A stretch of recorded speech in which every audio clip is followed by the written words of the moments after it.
Oh, there's my phone. Okay, so who are our panelists for this first one? Workshop 1. Do you have the list?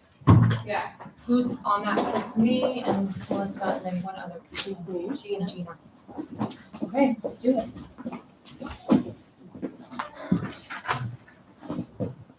Thank you for being on time. This is here. Oh.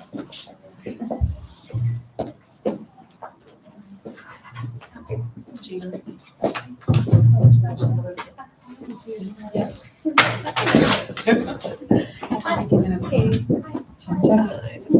We're going to use these because we're streaming on YouTube, so. Katie, if you want to just have one, and then we'll circle the other one around. Hello. Happy Saturday. Do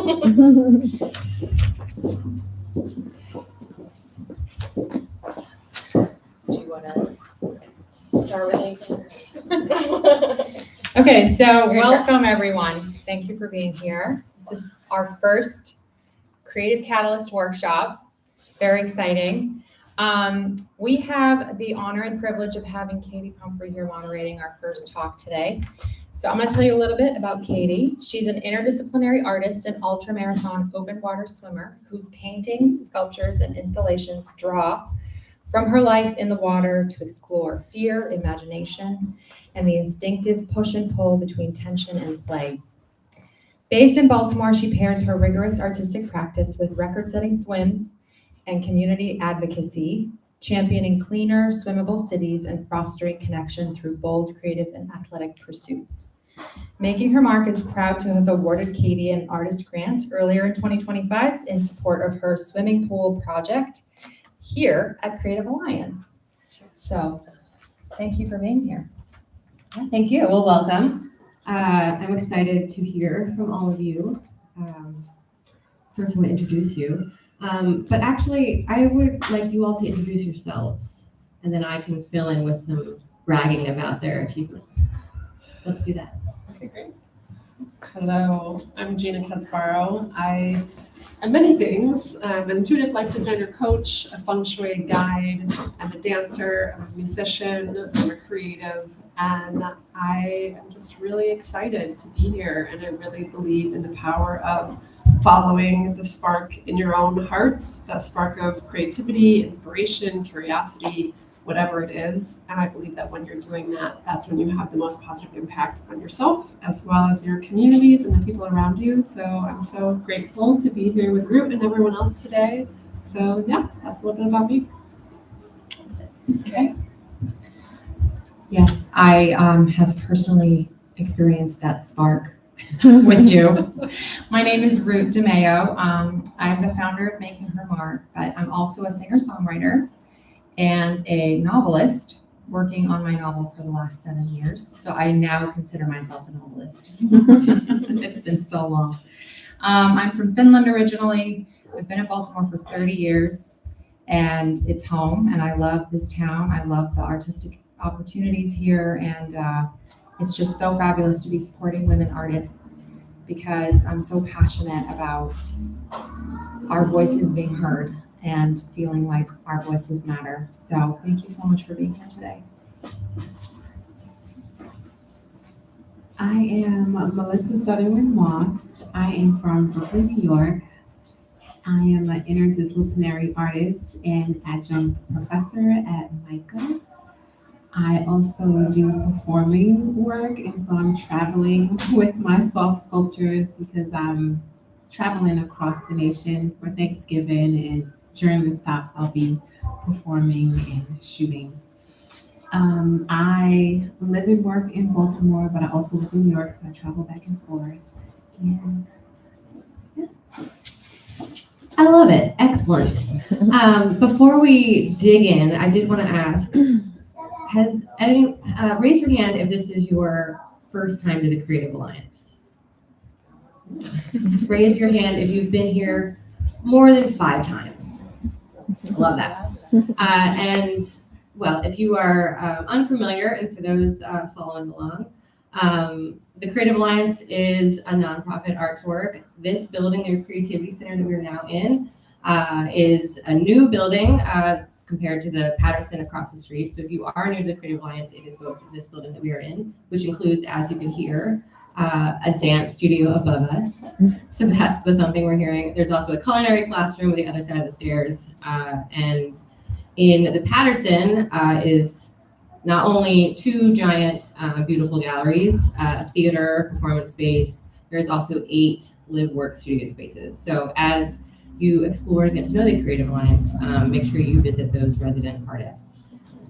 So I mentioned all of that because a lot of my career here as an artist, I'm primarily a painter, some sculpture, occasionally installation. My journey really started here at the Creative Alliance. After undergrad, I went to MICA, Maryland Institute College of Art, which a lot of visual artists here in Baltimore connect to. But a place like this kind of gathers, lots of different artists and creatives together, which is a wonderful thing to then connect with Making Her Mark Foundation. And this gathering and workshops, and I hope, as you kind of kick off into your afternoon, continue to revisit the places in your career that have sparked something. So we're talking a lot about spark and community, right? And a lot of my questions for you all will be about, how do you revisit and ignite that spark when it gets quieter and dimmer? And so, I want to kind of kick it off with what places have you been, whether it's,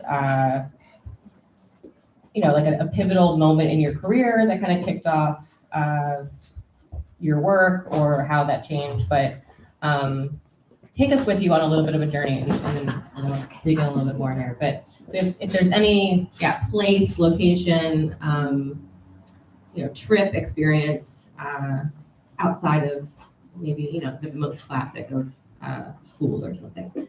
So who wants to dig in? Go for it. Oh. Well, I'll start because I have a cool story about Making Her Mark. I don't know how many of you remember that Making Her Mark exhibit at BMA a couple of years ago. Did any of you get a chance to see it? It was women artists from the 1400s to the 1800s. And it was all like this, it was a lot of fiber arts and,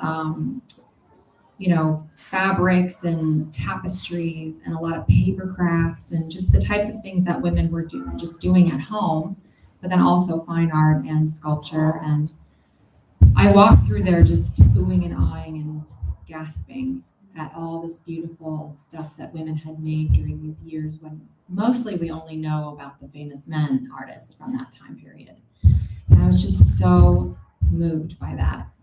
I mean, BMA is my favorite. I love that. I love BMA and Walter's art are like the best museums, and we have them right here in Baltimore and they're free.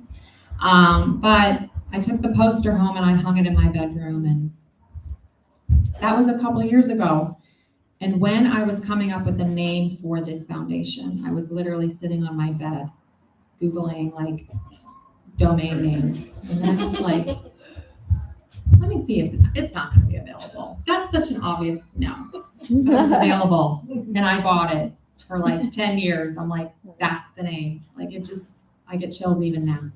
So Making Her Mark at BMA, it changed everything.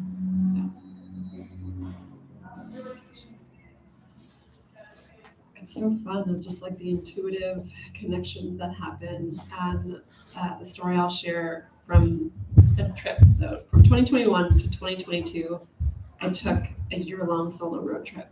And on that road trip was also the birth of my podcast, Follow Your Spark.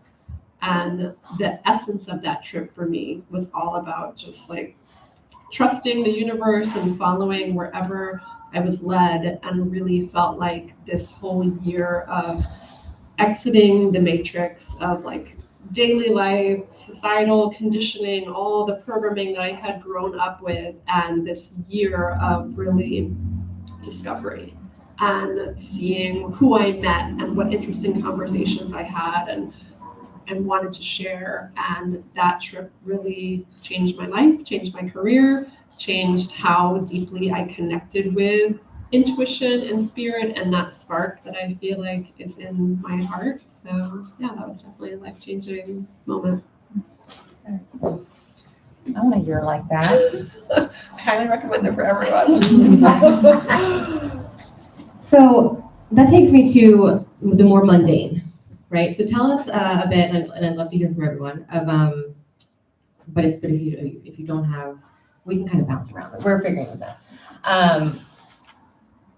Tell us a bit about your studio practice, or how you create, how you light that spark in the morning, in the afternoon. What's your kind of your practices or routines? And my second part of this question is going to be like, when it gets hard, how do you spark that? But also, I think just the mundane of like, what does it look like when you go to sit down to write, or what kind of headspace do you have to get in? One of the most annoying things I think as an artist that I hear is, oh my gosh, being an artist must be so wonderful. You just go to your studio and you wait to be inspired. Right? Or like, what's your muse? What's the thing that is like so speaking to you all the time? And we all know it takes work and it takes effort.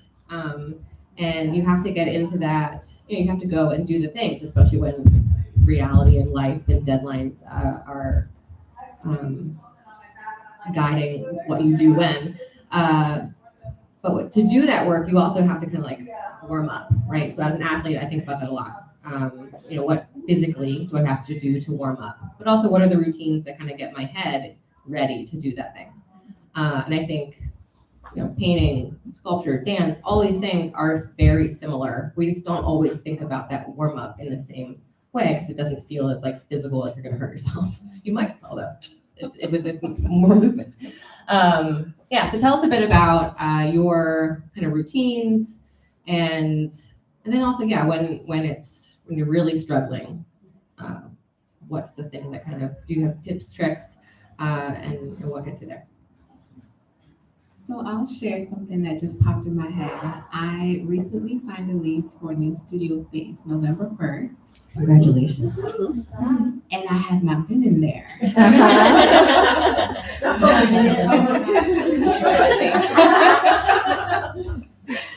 So I haven't been in the studio space. Yes, I've been busy, but also I just haven't been in the studio.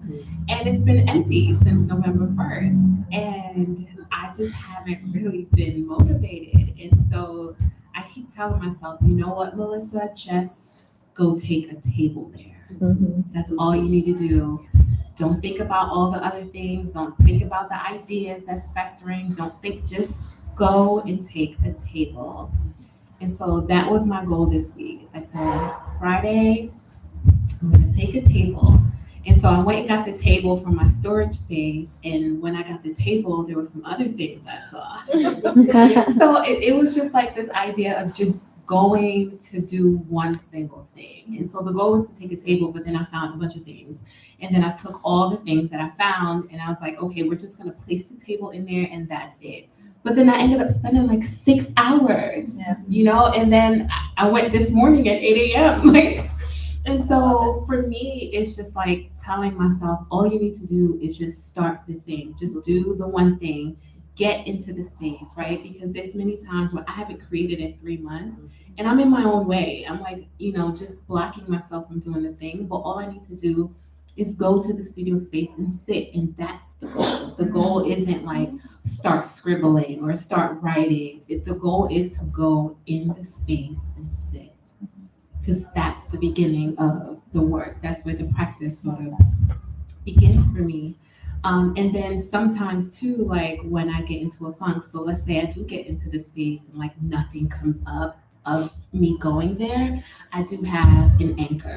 And I just developed this idea of recognizing what my anchor is. And the anchor is, I have 3 set of books that I always travel with. And whenever I feel like I'm in a rut and I can't get out of the rut, I open up the book. And one of the books I like Think and Grow Rich. I don't know why, but every time I open that book, I'm like, oh yeah, let's go. We're gonna run a marathon. We're gonna create a mural. Everyone, let's go. So that is my anchor. Like whenever I'm in a rut and I'm feeling unmotivated, I always open up that book, and I never finish the book. I only get up to like 3 or 4 chapters, and by the 3rd chapter, I'm like, let's go. We gotta get in the studio. We gotta do some work. So I just recently identified my anchor, and so that is the thing that usually pulls me up out of a very dark space. Love that. So good. Okay, now I'm gonna do a year off and I'm gonna bring that book with me. I'm getting a lot out of this. Yeah. I can go next or yeah, please. Okay. I often, I mean, that resonates so much with me because I've been working on this album since like, it's been a year, and it's now due. So I'm finishing it. But one thing I learned this year, because it was such a busy year, is that I just don't have those long stretches anymore that I used to have. When I was a young woman, I would be able to just go in there and spend a week in the studio, and like those days are just gone. Maybe I'll have them one day again, but right now I maybe have 2 hours max. Like while the kids are at school, everyone's okay. I can turn off the dryer. I can make the house quiet and I can record some vocals. Like 2 hours is actually like, oh, I can do so much. And it goes by so quickly. But then most of the time, it'll be like 30 minutes here, 30 minutes there. And I'll be like, it's not worth it. I'm not going to go in there. But then every time I do, some key thing happens that informs the next step. And that's the big takeaway for me, is that like, just don't poo-poo on those little 15-minute increments. Don't think of them as nothing, because sometimes you'll have been gone for a day, you come in and you hear something fresh and immediately you know how to change the word or how to change a chorus or how to change a key progression, or like, it's just, it can happen in 30 seconds. And so the 15 minutes can be really valuable. And then it'll stretch into 2 hours. And it's like, whoa, I finished a whole chorus or whatever. Like those small increments of time are so precious. And they're I don't remember who it was. Maybe it was Brene Brown or somebody said, like, dial back your life to 70%. Like a 4-minute walk is better than no walk at all. If you're trying to like lose weight and exercise, like just do a run around the block. If you can't do a marathon, it's still better than not doing a walk at all. And so I try to apply that same thing to my artistry. And then when things get dull, to answer the B part of the question, or if I'm like lacking that spark, I actually do set deadlines for myself. And that helps me a lot. I'll be like, okay, I'm gonna make myself accountable. I text my mastering guy. I'm like, I'm sending you a song on Friday. I'm like, okay, I just did that. Okay, then I have to do it. And then I involve my family. I have 2 kids and a husband, and I will say, I'm working on a song. It's called such and such, and it's about this. And I'm trying this new thing, and I want you guys to hear the thing I'm doing. Come in the studio and listen to it. And so then I'm involving them. And when the song is done, it's like, they'll be like, oh, I remember when you did that. And that has been nice because then I'm not just like doing it in a vacuum. So I don't know if that resonates with anybody, but involving my family has been like really fun in my process. Yeah, I mean, so much of what we're talking about in resilience, right, in creative practice is there's all these different realities in it, right? How life and family and deadlines make it so, how signing a lease and like putting money on the line helps, right? I think, yeah, resilience in a creative practice, it's like, it goes back to you show up and you do the work. What might help you along the way, it changes. And I think so many artists beat themselves up for not having this like big chunk of time in the studio, and that they're going to put in this quality, make big moves and huge changes. And yeah, sometimes it's show up and put a table in there, right? It's I'm just going to look at that painting. I write on my to-do list a lot. Just touch it. Touch it. But there's also, I think, a big, it's important to take time away. And I recently feel like I've talked to 5 artists in the last month that are beating themselves up for not getting in the studio. But they're so burnt out from what they just did that you have to like reset the, the meter. You have to kind of like fill up the tank again. So yeah, I kind of go back to like, well, if you are beating yourself up and that feels terrible, then do something. Walk around the block, right? Like go look at the work that you made, Yeah, I think everyone you have to find the different thing that works for you, but that will always change as life and deadlines also change, right? Yeah. What about you? Yeah, I have so many practices that help me. And I think one thing that feels so important is making the space for like creativity to come in, intuition to come in. Hearing of like, it's the little things that can make such a difference. And one thing that's coming to my mind too right now is in the work that I do as a coach, as a feng shui consultant, I'm often creating master classes or experiences or different things. And each one of those things feels like an artistic, creative creation. And sometimes even if the thing I'm working on like is not quite coming together or it feels sticky in some way, trusting that creating this opens up the doors to create the next thing. And maybe like this thing wasn't like the masterpiece or didn't capture exactly what I was like trying to capture, but that will spark an idea for the next thing. So to let go of any kind of like perfectionism or it like has to be, done in this particular way and really just like surrender to that creative process is something that's been really helpful for me lately. And then just like to answer when things get really, stuck or heavy in different ways. Nature is always like a huge thing for me. Just like go outside by myself, get sunshine. Like normally the trees will always give me some kind of message that I need to hear in that moment, or dance or music. I feel like those two things are, and like I'm a percussionist, I'm a drummer. So anytime I go back to those creative practices, it pretty much always like moves energy, moves thought. So to just not try to force it, like you said, like the time away is so important. So it's like if I'm cranking away at my computer for 8 hours, it's like I gotta go outside. I have to go outside. And when I'm writing, I will typically voice memo into my phone. Like it's very hard for me to just like sit at my computer and like download those ideas. So I'll voice memo on my phone and then go back and translate those ideas in different ways. That's great. Good tip. Yeah. What is the time that you should have stepped away but you didn't and you made it worse? Oh man. What does that look like? I mean, exhaustion. It looks like just like frustration of like feeling like I'm hitting my head against the wall and trying to just like push too hard. And I might like get it done, but to what cost? Stress, anxiety, all of those things versus like if I had just like put it down for the day and like gone to dance or gone to do something else, it probably would have happened so much faster. Yes. So I think that's also the illusion of like, if I just work harder and more, it will happen faster versus if you just take a nap, like that's another like key practice, just like take a nap. And granted, sometimes I'm not really like sleeping, but the idea just like comes in my head. So yeah, I've like learned this lesson enough times that you think I would know, but sometimes it's still just like, let me just finish. Yeah. That's the same for me. It's absolutely the same. Yeah.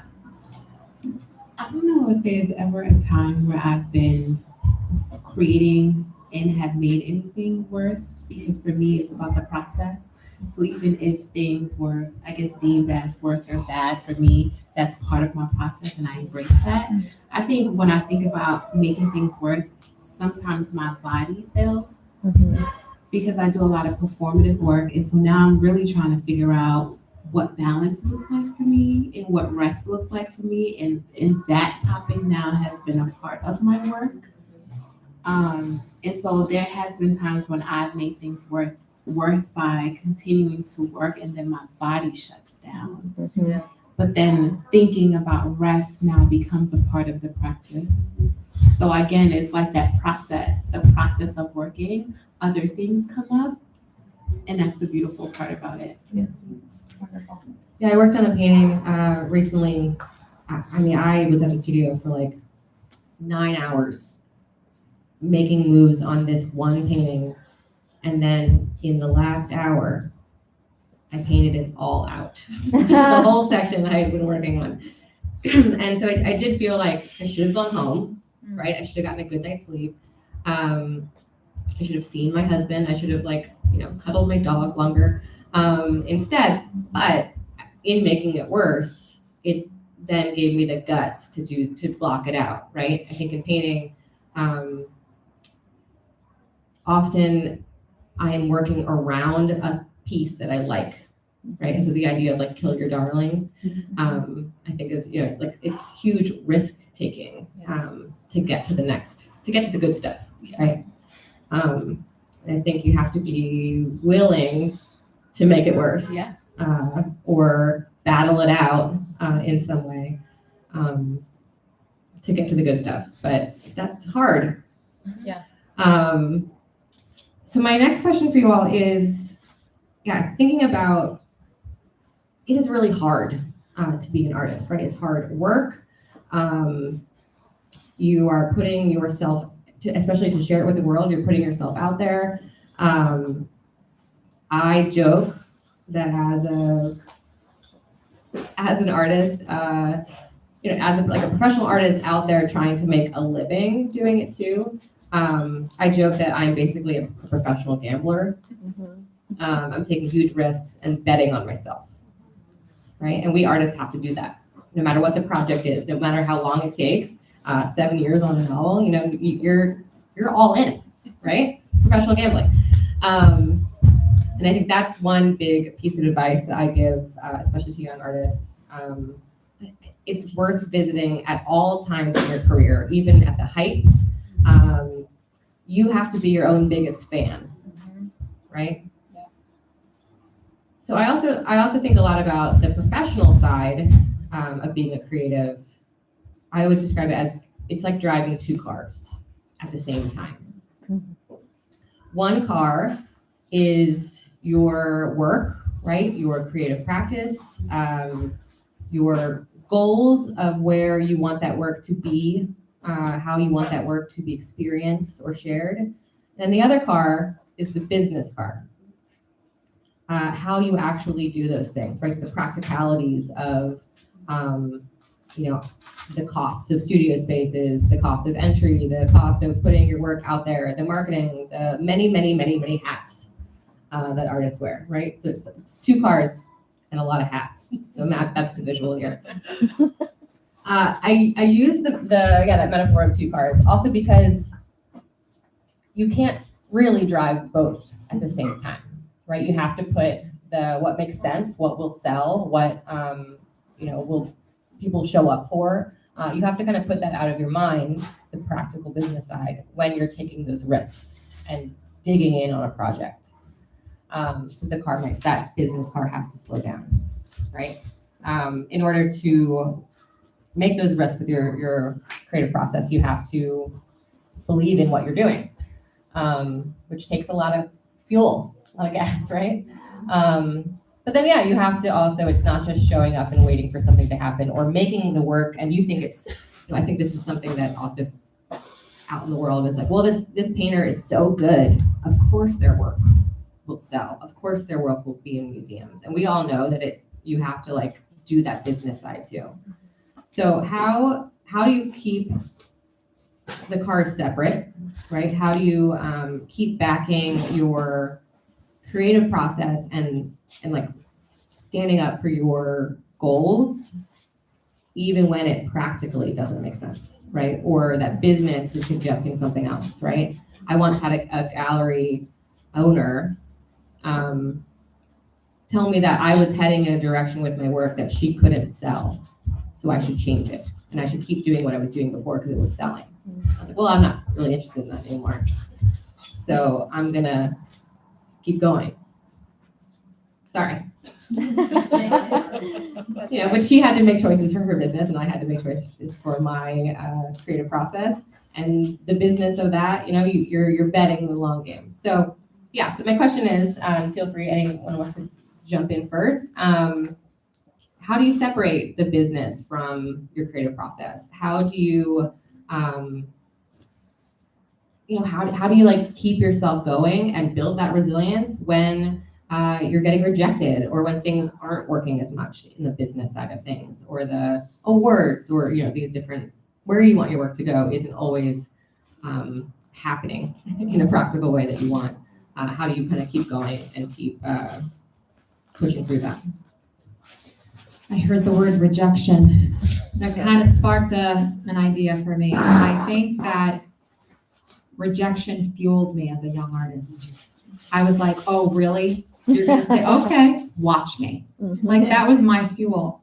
And I have a whole track record of 20 years of albums I made and things I did because I was trying to prove something to somebody. And guess what? That's fine. Like, I was young and I was just headstrong and I was competitive. And now I have all the stuff I made. That's cool. It wasn't a wasted energy, but I've graduated from that now. And rejection doesn't have that same kind of authority in my life. Like, I don't give the power away anymore. And it's par for the course, but it's also how I feel about my own work. Like, maybe because I'm 45, I can finally kind of like listen to something I made or live with something I made and then share it with somebody or share it out in the open and see how that feels. And if it's like, this is the best thing I've ever made, I'm so proud of this in that moment, then I'm onto something. And if I'm like, oh, I'm not feeling like this is the best thing I could have done, then I'll go back and change it. So it has to do with like my own inner compass so much more now than it used to. And as far as separating what the external world is asking for me to produce and bring, I take it with a grain of salt now, where I can't say that as a young artist I had that ability. Everything, everybody, all the feedback, all the rejection, everything I was given all the time was just churning in my head as I'm creating and influencing my choices as I'm creating. And now it's like, thank you for that. I'll put it over here. And I'll think, I don't. There's literally times where people will say something to me and I just delete the message because I'm just like, no, that's not right for me. So maybe it's a maturity thing, and I'm not saying that I have this figured out by any means, but I'm less bothered by those things. Yeah. And then there's like the moments where you're like, I gotta make this work because this is to sell. This has to. And even with that, I get a little bit like a protective mama bear of my work. Like, I can't compromise it. So I don't know. Less compromise feels really good. I like your story of the woman and it's like, that's just one gallery. It's just one, that's one group of people. I keep thinking there's so many people in this world. It's going to resonate with somebody. You're going to find your audience. And I always say this at workshops, find your niche audience. The smaller, the better, because they're going to tell their friends and they're going to be excited about what you make. They're not going to be like, oh, you want the people who are and you can't please everybody. No, that's impossible. You're going to die trying. Exactly. So that's my 2 cents. Do you want to answer that? Or go for it. How do you feel about rejection? How do you keep those cars going? I mean, I'll be very honest, like till this very day, I'm an emotional person, so let's just get that out the way. I'm an emotional person, I take on people's energy, it is what it is. So there's ways that I protect that, but as far as rejection, when I do get them, I do feel away, I can't lie. Yeah. They make me feel away, they make me go into this dark place sometimes, and that's why when I said earlier, I have to find my anchor, like my anchor is very important. Because I know who I am as an individual. I know what happens to me when I get rejections. I know these things about myself. And so when I do get the rejection, we then have to go into a process of telling myself, like, when you were a kid, if you were going close to fire and your mom would say, don't go close to the fire, right? Like she was protecting you from a thing. And now that I don't have my mom there, I have to rely on my spiritual energies around me. And so those rejections is that no. It's like, don't go there. That was not for you. That's right. If you went there, probably something would have happened that wasn't going to benefit you. And so that's mom saying, you can't touch that fire, baby. Right? And so those rejections, they do make me feel away, but then I have to remind myself that wasn't for you in that moment. And that's okay. And so I have to constantly have those conversations with myself when things don't go my way that I imagine it to, like I wanted it to go a certain way. Or when people say no, I have to just think in my mind, not right now. It's not like, no, you're not good enough. It's just not right now. That is not for you in this moment, in this season. And you just have to keep pushing. I love that. Yeah. Protection and redirection. Yes. So good. Yeah, what's coming to my mind now that I think is still relevant in the artistic sense. So my main profession, the main way I make money isn't through my art. It's through my coaching, feng shui, and in a similar sense, especially at the beginning of my career, I think I really made it mean like if a client didn't want to work with me or something like that, like what I made it mean about me and needing like that yes in order to feel successful, in order to feel validated, in order to feel like my work was valuable, versus when I was able to separate those things and not make it mean anything about me or my work. If someone didn't resonate with it, then I was able to create so much more freely, and I wasn't in this energy of like, I need to get this client to like mean something about me. I could come back to service. And I think for me, another big thing that fuels me is that why. Like, why am I doing this work to begin with? And I think the same applies for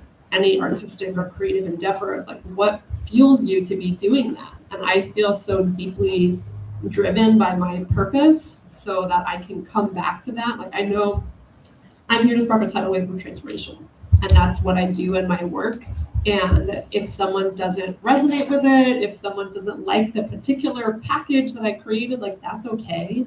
I can keep offering that from a place of generosity, from a place of service, and know that my people will resonate with it. And yeah, I think the biggest like breakthrough is really letting go of what I was making it mean if I got rejected or if I got a no. And it created so much freedom when I was able to separate those things. So good. Yeah, I think some rejections sting more than others. Yeah. I started a new fun tradition of sorts. My husband and I now open a bottle of champagne if I get a rejection that like really bums me out, right? Because I want to buy the champagne just in case it's a yes or whatever it is. So we started doing this also when we have a bad day. It's not like we're drinking champagne all the time. It's a good, reasonable amount. My husband is a Baltimore City public school teacher, right? And shout out to teachers. And so our days are very different, but it's still you have the frustrations that are little. You have the rejections that you're like, bummer, moving on. And then there are rejections that like really sting. And I think every now and then when you have one that really gets you, or you have a particular bad day, especially when you're hoping for a good one, I recommend just pop that bottle anyway. And cheers that you put your work out there. Yes. Right? The big wins though, right? The big accomplishments, the goal that you're going for, finishing the project, finishing the body of work, doing something scary, and really celebrating that should happen. But I think something that's tricky about that, right? Especially a project that you chased for so long, or that you went all in on, you took the risk, you defended it, even though you weren't getting the support you wanted, or probably very much needed, and definitely deserved. But you climb the mountain, and the after that. sometimes is really hard.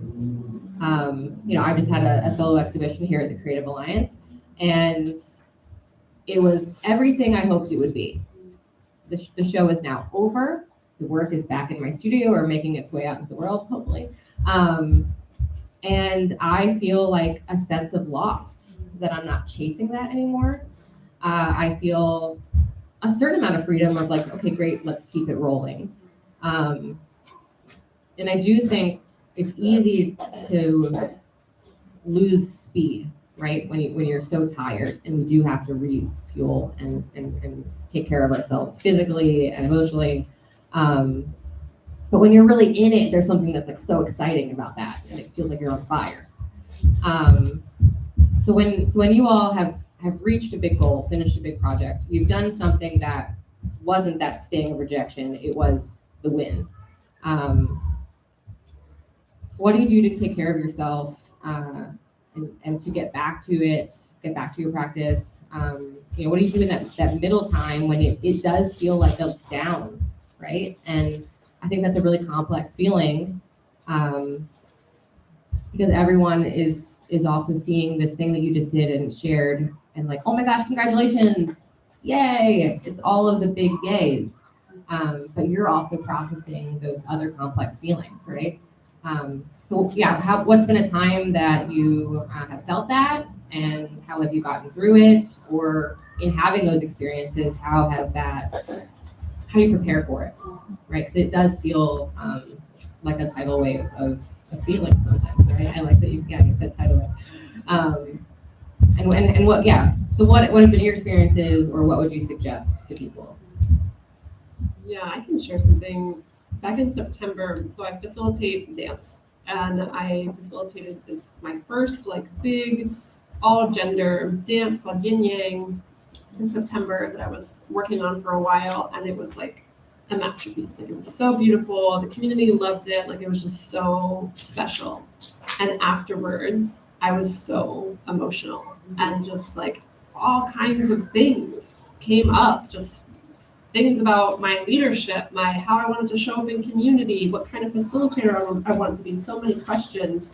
And that weekend was definitely like very emotional. And thankfully I had a trip planned that I was going to New York to drum and do these different things. But I think really knowing that things like that can be deep like initiations and building in time and space so that you have that spaciousness to integrate versus like, okay, just like going back to work or going back to it, like giving yourself that time and space and knowing that that's so important. And also like just accepting, like if there are emotions, like that's okay. And can I let go of any resistance or like questioning of like, why is this happening? Like this is just this wonderful thing, and just really allow and be curious about what's coming up and not try to like force the clarity in that moment, and really like ride the waves of that process and trust the unfolding of that and as like a beautiful piece of it. And it's like the journey never ends. And it's interesting, I was listening to a podcast on the way here, and this woman said it's an illusion that we ever reach these like peak moments. She's like, the peak moment is just a day. Like it's just a day that happens. And we like think about it for so long, and yet when it happens, like maybe it's over in an hour and you're like, what, it's gone. And it's like, so I don't know, there was something about how she said that like we put so much emphasis on the highs, and sometimes we're so affected by the lows, versus how to have more of an equilibrium throughout everything, so that we're not just like rocked on this roller coaster of emotions in the high highs and the low lows, but like having that kind of steadiness throughout the journey and being able to enjoy like every piece and every phase of the journey. I'm really trying to feel my feelings in like a better way. Like just like, I'm sad, fine. I'm happy, fine. Like they're all welcome. So. Yeah, that's so good. Yeah, I'm not naturally very good at this. This like recovery after a big win or a big experience. I am also very emotional and a fiery human being. Like I do not need any more like fire starters or jet fuel or anything. Like I need like chamomile tea, you know? Like I'm one of those people who just like, yeah, I am. I get so worked up about my projects and I get so excited and it's good because you can make stuff happen, you know, like you can get that energy, you know. We just launched this nonprofit and it wasn't necessarily like an artistic project, but it kind of is actually. And my natural way would have been like, okay, well that was that. But thanks to Delani over here, who's like my media manager, she's just been like celebrating it for the past 3 months. She's like she keeps posting and sharing and oh, that part, remember that? And it's just so important and I think as artists, because we're so close to the work, we're creating it, and then we release it. And it's almost like scary to go back. It's scary to go back and be like, well, what did you think? Or do you want to talk about what you experienced? I'm done. I'm just done. Like, just take it away from me. Like, I'm done. And it's actually like really, really good to just keep talking about it for like a year. Yeah. Like I did this and it was only like 3 months ago, you know, and I'm still going to keep talking about it. And that's the marketing plan for the album next year. Like the label's like, we're going to talk about it I'm like, are you sure? Yes, we're going to talk about it. And we're going to have a plan for rolling it out. So it's a practical thing. Like I'm going to plan to talk about it when it's over. Yes. And it's kind of a silly thing I never thought of, but that's my answer. Like I'm learning that. It's a great answer. Because I feel like the world, and I think everyone knows this, our society is obsessed with what's next. That's right. Right? I was at the opening reception for my show and someone asked, what's next? Oh And I was my like, well, I just did this. Like, can we just be here now? Oh my God. And I think it is great to have stuff on the, we're doing this one, you know. Like, can I do this first? It's actually not over. I just started. But I think, that what's next, it's like, it's exhausting. And I do think we should all, don't answer the question, right? Say this. It's like, Olympians are always asked, what's next for you? It's like, well, I just chased this for a really long time. So I'm gonna be here. Like that is my recommendation to people is continue to celebrate it, continue to talk about it, but planning to do it is so important. Yeah. Look at it longer. Especially when it does go up and hopefully it sells or makes its way or was successful. Some things can kind of last longer, right? Like a painting, I can kind of keep looking at that. A performance is especially challenging. That's what I like to ask you. Once I hear how do you keep revisiting? Well, for me, like, again, I'm thinking about balance, and I have to continuously remind myself that I deserve rest. And so resting is a part of me maintaining that. When we talk about the equilibrium, resting for me is a part of my practice, and I have to keep reminding myself, like, you need to rest, you need to lay down. And so I'm not a TV person at all. Like, I don't even have a TV in my bedroom, but I just asked my partner to put a TV in. And so I never saw Scandal before. I literally watched all the seasons. That's why you have a bigger studio. Yeah. And so, like, that's a part of my rest too, sort of like diving into somebody else's drama, and that somebody else's drama was Scandal. And I was like, oh, this is why people watch TV. So that's like a part of my practice now too, is like resting and being okay with doing nothing. Like, that's okay. What are you doing? Nothing. Yes. Yes. Love that. Yes, I love that. And TV, I think can be I think when people share, like, oh, I just had a marathon of watching there's a lot of seasons of Scandal. Congratulations. Like, that's an accomplishment. Put that on your CV. But it is, I think when you share that you've been doing nothing, I think there is a reaction from the world often that's like, oh. But it is necessary to rest physically. It is necessary to rest our minds. Being an artist, and you're constantly problem solving, right? And you have to turn it off. So one of my TV recommendations is watch a show that requires you to read subtitles. I highly recommend really any Danish murder show.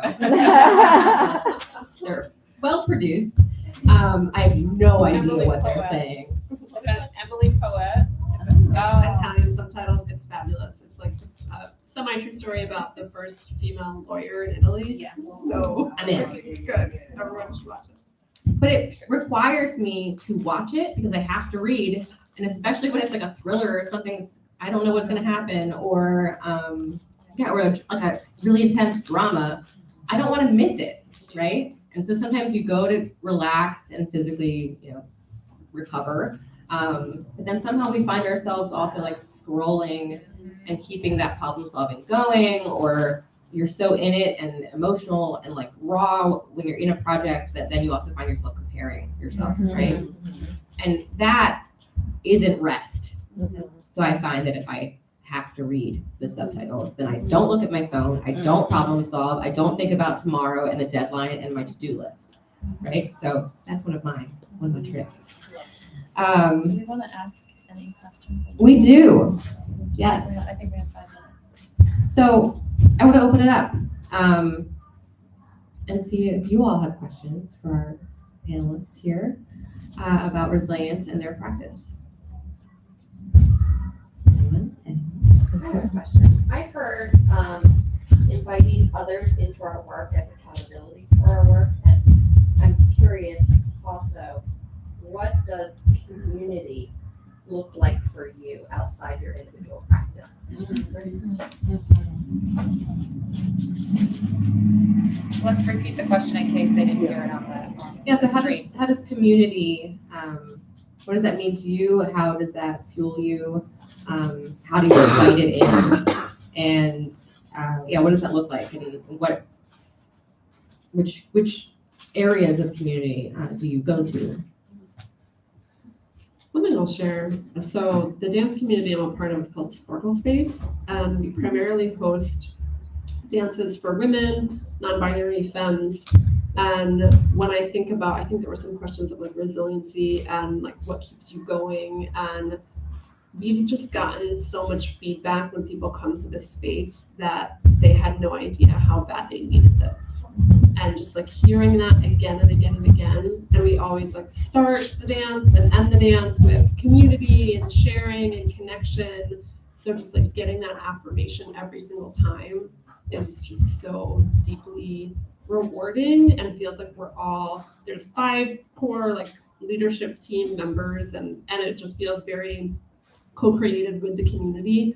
So it was just this really beautiful like birthing of a thing that just felt so organic, and I think just like seeing the joy of the community participating in something really creates has for us created a lot of fuel to keep growing and keep creating, knowing that we're making something that really makes a difference.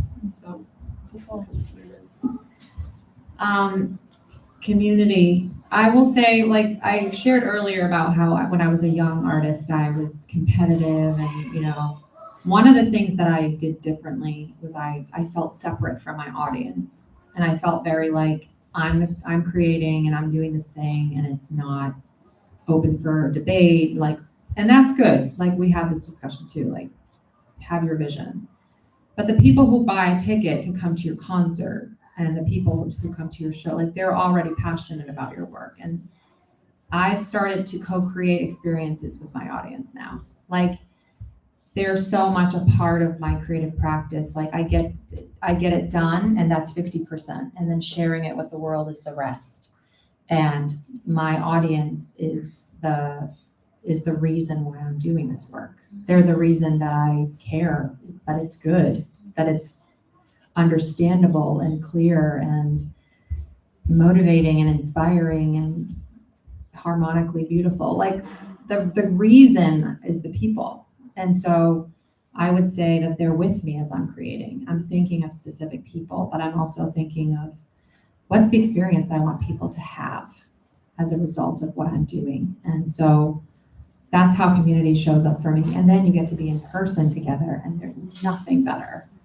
You know, like now we're back in the time of post-COVID where we can have these experiences again, and we appreciate them so much more.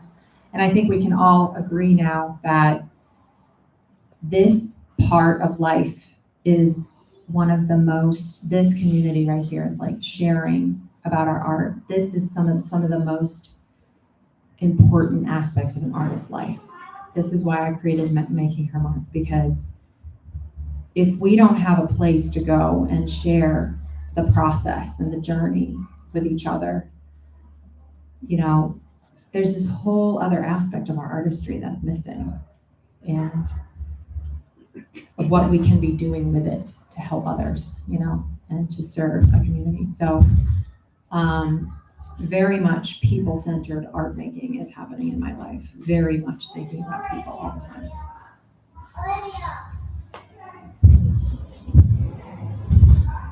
Anyone else have a question? Either for everyone or something specific? Well, thank you so much. Go ahead. Yeah. I was just wondering, how much has your identity, like what challenges do you have as your identity as an artist, like being a woman, how do you handle those challenges, and what sort of challenges do you deal with as a woman? How long do we? It's 3, so what, we want to have a little break between the 2 sessions. Maybe one person can answer that, and then we'll do a little mingling and break. Want to take it? That's a big one. That's such a loaded question.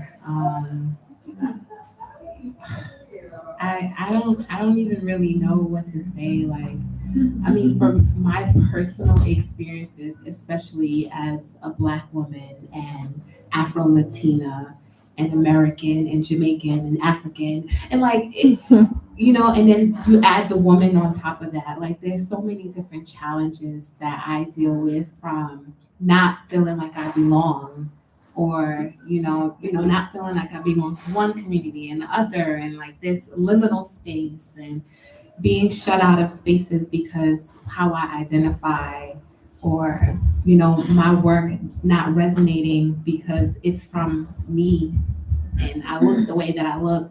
I mean, like, this could be like a whole session on its own, really. Yeah. Well, I think so much of what we do is asking those big questions. And I think as long as we keep doing that, and the more we talk about it, the better. We talk about community and how does community fuel your work, right? How do we think about the community that we're making it for and sharing it with? But it's also, when you're wrestling these questions, right? It's the strategies of keeping the spark in the studio, right? Invite people in, share that big question, right? I think continuing to connect with people will always help those big problems that you're solving. They will always help those big questions that you're wrestling with. So I also encourage everyone to just reach out to someone that you might want to talk to, right? I think it's great to gather in ways like this, but and as you go throughout the day, you might meet someone. Do follow up and reach out to them and have coffee with them, right? Invite them to your studio. Say, I'm finishing this piece and I would love your thoughts. And then you start those relationships, and you build your community and make it even bigger and better, right? Yes, and we'll do more and more of these. Yes. We're going to do more and more Creative Catalyst. Love it. Well, thank you so much. Thank you again. And let's give another round of applause to our panelists.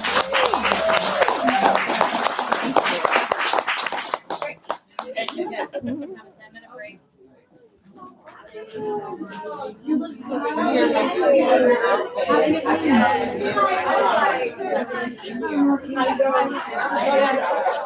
We go there, like I'm doing